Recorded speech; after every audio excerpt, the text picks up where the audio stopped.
This is the JT Podcast, brought to you by the Baltimore Jewish Times and its parent company, Mid-Atlantic Media.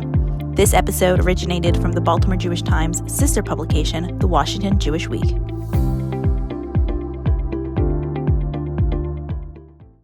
Welcome to the WJW Podcast.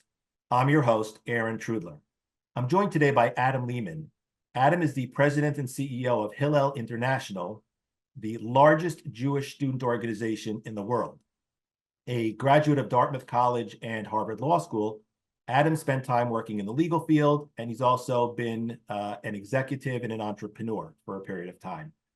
Adam is also very involved in the Jewish art scene, having written a series of plays inspired by the Jewish holidays, and he was also a founding member of the Washington, D.C.-based Jewish a cappella group, Jukebox. Adam Lehman, thank you for taking the time to chat. Yeah, pleasure to be here, Aaron. And just to clarify, my main job is as a singer in Jukebox. The Hillel gig is kind of a side hustle, like 120-hour-a-week side hustle. Yeah, I understand that. All right, so let's talk a little bit, Adam, about your background. From my standpoint, your background is somewhat unique for a professional in the Jewish communal sphere. I mentioned you graduated from Harvard Law. You worked at a major international law firm. I mentioned your time as an executive and an entrepreneur.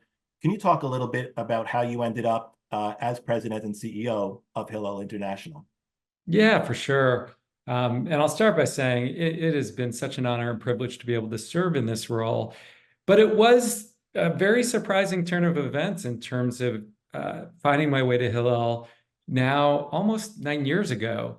I had been, for the 20 years before that, really focused in the technology and media world, working first at AOL for many years as we built that into a real business before it kind of went in the other direction and became a non-business. And then working on several startup projects in the DC, Maryland, Virginia area. In my personal life, I was very involved Jewishly through our synagogue, through the Charles E. Smith Jewish Day School, through the Camp Ramah system, through Federation, through APAC, all sorts of different points of engagement and affiliation, but that really had not crossed over into my professional life until spring of 2015, when I was in the process of starting a new software venture and got a recruiter call from someone at Spencer Stewart. At that point, recruiting for the chief operating officer role at Hillel International. And my first response was naturally, do you have the wrong number? Because it just, again, I hadn't been working in the Jewish communal space. So it just didn't feel like it was so obvious that I would be a candidate for that type of role. But once we clarified that, in fact, they were interested in talking to me as a candidate, for me, it became increasingly compelling for several reasons. Number one, just because of my passion for Jewish life and my overall interest in seeing a stronger Jewish community over time. Number two, I had had a wonderful Hillel experience as an undergrad at Dartmouth. It had really opened my eyes to different ways to think about Jewish engagement, and just been a great sense of support. My freshman year, I lost my grandmother to cancer, who I was very close with, and the then Hillel Rabbi Michael Paley, reached out to me, was just a great support at a pastoral level, and I became very involved in our Jewish community on campus at that time. So I understood not only the impact and value of Hillel, but I really felt aligned with our philosophy of pluralistic approaches to building a vibrant Jewish community. And on top of all of that, there were two other factors that for me were meaningful. Number one, I had two daughters who at that point were in high school at Charles E. Smith Jewish Day School. So we as a family were beginning to think about college and what that would entail, and in all respects, including in terms of their Jewish lives. And on top of all of that, even looking from more of a business perspective, I knew that Hillel had this incredible heritage. At that point, 90 plus years of Hillel being on college campuses, a really well-respected brand, but it was my sense that Hillel had not capitalized on its full potential as a network and as a potential change maker in the Jewish world. So with all that as motivation, I went ahead and took the plunge and joined Hillel and really have never looked back. Taking that a step further, Adam. So the work that Hillel does, and you mentioned when you came on, it was 90 plus years, where we've eclipsed 100 years of Hillel's existence at this point. And, Hillel is well known and well regarded as an organization that facilitates the celebration of Jewish life on university campuses, and it provides many opportunities for Jewish college students to embrace Jewish life and Jewish values.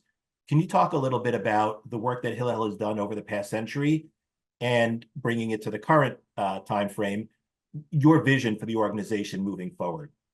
Yeah, for sure. I think as we look back over 100 years of Hillel, and we did just celebrate our centennial, Hillel stands out for the reason you mentioned. We have been the primary and dominant platform on campuses where Jewish students have been able to find community and grow their Jewish identities. One of the things that was fascinating about celebrating the centennial was going back and looking at the founding documents for Hillel. The first Hillel was created by Rabbi Benjamin Frankel at the University of Illinois. And even at that point in 1923, Rabbi Frankel captured so much of what we're still about today. Number one, creating that safe space for Jewish students. And unfortunately, I'm sure we'll talk about this, that notion of a safe, inclusive space has become even more relevant today than for many of the decades Hillel's existed. But number two, he had a pluralistic vision. He said this is not about one type of Jewish student or even one type of Jewish experience. He wanted to create an environment where Jewish students could engage in ritual practice and celebrate Shabbat and holidays, but also engage in learning and engage in Jewish learning from wherever they started, whether, as yeshiva bookers who really had a deep knowledge of Jewish text and wisdom, or for Jewish students who had almost no background. So, and he even had the foresight to think about how Hillel could engage with the broader Jewish community. So those elements of Jewish celebration, of Jewish learning, of engaging with the broader campus community and world have continued throughout our 100 years to be a core part of what we do and how we drive impact. What is different today, and I'll talk a little bit about what we're looking at going forward, is that we moved from, if you look in the middle of the 20th century, we moved from being a niche organization that really primarily served Jewish students who were highly affiliated and wanted to be able to live a Jewish life on campus, to actually a much more ambitious vision for Hillel, which said, we want to be there for every Jewish student, and in some senses, for every student who wants to engage Jewishly.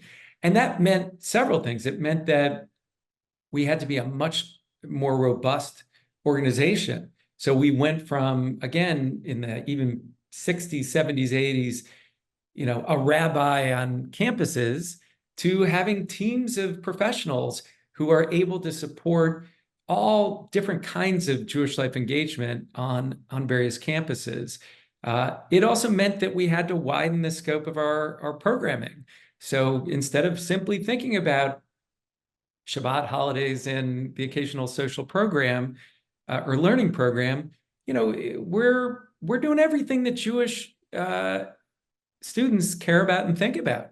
That means we have a lot of work in the community service realm. It means that we have a lot of work in the mental health and wellness space where students have needs that are not being met and want to be supported in that way. It means that we're doing a lot of work globally connecting young Jews around the world. It means that we think about things like civic engagement and what that looks like from a Jewish point of view.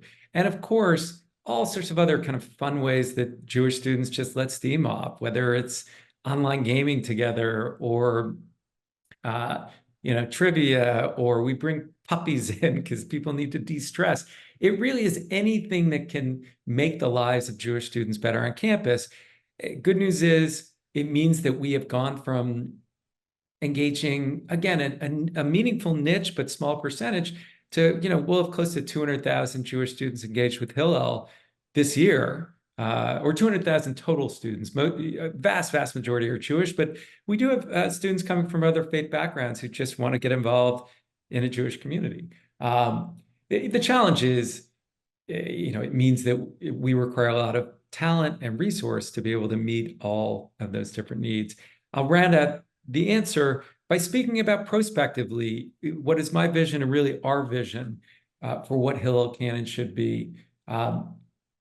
First and foremost, we are and want to continue to be a wonderful place to celebrate Jewish identity. Behind me, there's a tagline, all kinds of Jewish. We are leaning into what so much of the community has run away from, which is the idea that there isn't one way to be Jewish. There are a million ways to be Jewish, and we want to support proud Jewish identities that are able to meet the needs of incredibly diverse students who either come from Jewish backgrounds or find their way to Jewish life. So that's number one. Number two, to accomplish that, we actually need to spend more time working on the overall campus environment, because unfortunately, we've seen a degraded campus climate over the past really 30 years or so, bound up in a lot of demonization of Israel on campus, but that has bled into so much just challenge for Jewish students to be Jewish on campus. So we're doing a lot more to improve the overall campus climate. So there is a framework where a Jewish student can feel comfortable living Jewishly, expressing themselves Jewishly, including in relation to Israel. And the other kind of additional condition of us being successful is we have to be constructive agents of positive change. And that means leaning into experimentation around what Jewish life can be. And to be really clear, that doesn't mean that we're simply trying to throw overboard 3,000 years of Jewish practice, history, tradition, and wisdom. It means we're trying to find the new ways to tap into it that are consonant with the reality of life for most young people today. I'll give one example and then hand the mic back to you. But we're doing a lot in community colleges. Most people don't realize that the fastest growing Jewish student populations are at commuter and community institutions. And so one of those in New York, Hunter College, they created Thursday night Shabbat, because with commuter students, they weren't around Friday night. It's not like a residential school. And of course, halakhically, they do the steps they need to do to make sure no one's confused that it's Shabbat, but it does become a really meaningful way to still bring in the joy of community that so many of us take advantage of for Shabbat, but in a way that actually works for students of today. That last point you made, Adam, about the community colleges, I wasn't aware of that. That's actually really interesting, and I guess it addresses, a need that perhaps historically has been overlooked. I think it's a great expansion of Hillel's efforts. I want to turn to something that you've alluded to a couple times during the course of your remarks, and that we're all aware of in terms of the current situation on college campuses relative to anti-Semitism. And as you mentioned, the situation on college campuses vis-a-vis anti-Semitism in Israel, it's not necessarily a new thing. It's gone back quite a number of years and decades. But ever since October 7th, and as the Israel-Hamas war continues, it seems like there's just an explosion, so to speak, of anti-Semitism and anti-Israel sentiment on college campuses. In terms of the universities themselves, how can they and how should they address these issues? And what steps could they and should they take to better protect Jewish students and perhaps help make them feel safer on college campuses? Yeah, great questions. And needless to say, questions that we spend a lot of time helping university partners to answer, and also filling in to make sure Jewish students are supported and protected, regardless of whether their university is doing the right thing or not. I think it's important to start with what these issues are not about. They're not about free speech. And it's interesting because if you listen to media or a lot of commentary in this really complicated year, people will focus on, but no, we need to create free speech so that everyone has the ability to express their views. We're all for that at Hillel. I think I can speak broadly that most people involved in Jewish life on campus and beyond are all for free expression and free speech. The issues that Jewish students have encountered have been about conduct. They've been about vandalism or targeted threats and harassment or even assault. And so people need to realize the issues to solve are really about conduct more than speech, number one. Number two, what happens on campus is not about solving for peace in the Middle East. If only it were, right? If we had all of that energy focused on how to actually create constructive solutions, maybe there would be some benefit from it.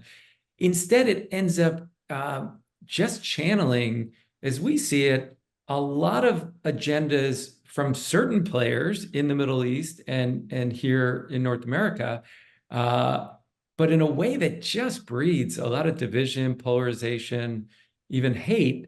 And that's obviously a really bad thing. So knowing, though, when you properly diagnose what's going on, it does point to what universities can and should do. Number one, universities need to have clear policies that are about protecting their campus climate for all students. And one of the failures this year has been a lack of urgency in terms of how many universities have approached that need. Now, fortunately, we've had a lot of universities that have, and this was true very quickly after October 7th, when we saw, ironically, in a sad way, anti-Israel activism escalate, right? I mean, this is 10/7. We're talking 10/8, 10/9, 10/10. It wasn't about Gaza and the war. It was on the heels of this horrible catastrophe and terrorism in Israel that we started to see this. But we fortunately did see some universities step up, speak up for Jewish students, and make sure that they were keeping control on these otherwise out of control protest activities. The second thing we need universities to do is actually enforce the policies they have. Again, one of the disappointments, and it's not surprisingly associated with the schools that have had some of the biggest issues, is that you have students and non-students clearly violating the policies, codes of conduct of the university, and in many cases violating just law, local, state, and federal. And universities are not enforcing the policy. And that, that's so problematic. It makes Jewish students and other students feel less safe. And it allows the people who are crossing lines to just continue unabated and feel emboldened in the process. So critical that you have that kind of enforcement. And then finally, universities need to recenter themselves. Like, I don't know who came up with the idea that universities should be, the central spot for political protest, and specifically political protest when it comes to Israel. But, newsflash, universities are supposed to be places of learning, growing, community, and it's on university administrators to actually promote and foster better education, better dialogue across difference. I will say just quickly, and happy to add to this, but that as Hillel, we've been doing a lot to try to solve at every one of these levels. We have a campus climate initiative partnering with universities to help them improve their policies when it comes to maintaining a safe and welcoming campus climate. Where universities have not been willing to play ball, we partnered with other organizations to bring Title VI actions or find other ways to ensure accountability. We have also brought Israel education to campus, because so many campuses, they have all sorts of demonization and propaganda as it relates to Israel and Jews, and this dearth of actual education about these topics that people are otherwise so obsessed with. And so we've brought great analysts and educators who come from all sorts of political stripes and perspectives, but at least are adding to knowledge rather than just to vitriol and polarization.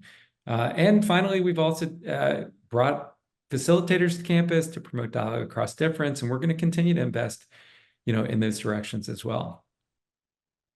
Okay, yeah.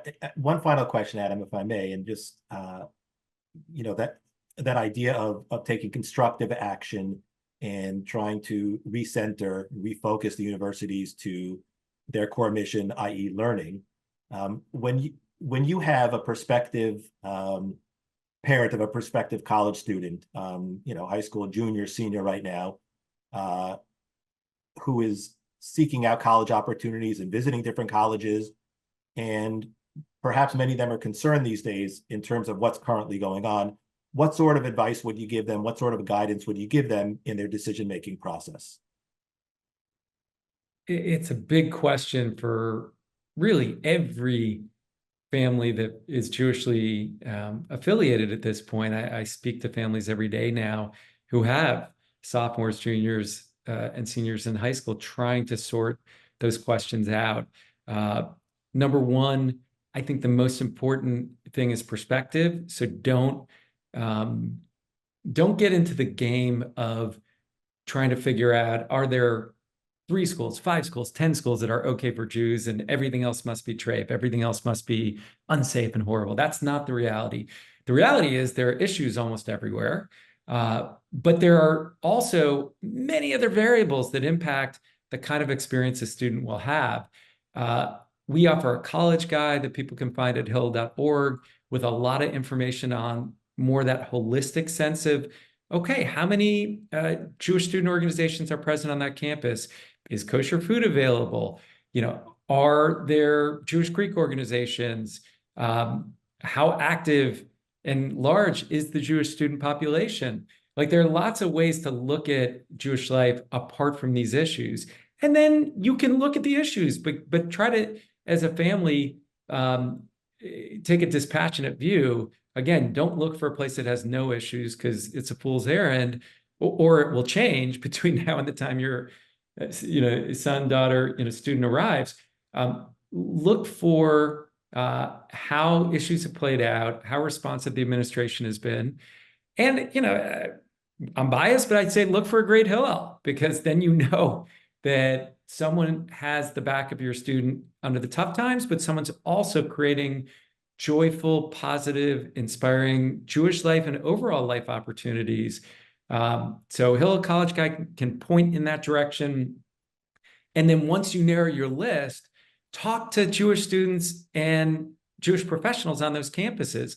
Our Hillel professionals are always willing to give tours or talk to prospective students and families, and they'll give people straight answers on what's going on. But the other final piece of this is, every family listening should know we are working tirelessly to fix the problem. So I really hope that, notwithstanding forces beyond our control, politically in the Middle East and otherwise, that we can ensure safer, healthier environments for Jewish students everywhere. Because I want every Jewish student and family to be able to find the best fit for them. If they want to do a conservatory program at Rochester, which is great for violin, I don't want them to say, oh, but there was a BDS campaign, or, we can come up with 100 other examples.